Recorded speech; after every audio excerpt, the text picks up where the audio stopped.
Hello guys, in this video I'm going to show you how to set a timer in the YouTube Shorts app, in the YouTube Shorts. First we have to open up YouTube, and here it opens up in the home menu, right here. From here we just go into the bottom row and click on the plus icon. And then in the right side we have this little timer icon, as you can see. We click on this, and here we can set a time for the countdown.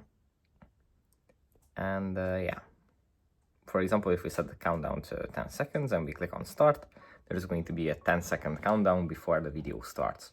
So if we want to record ourselves doing something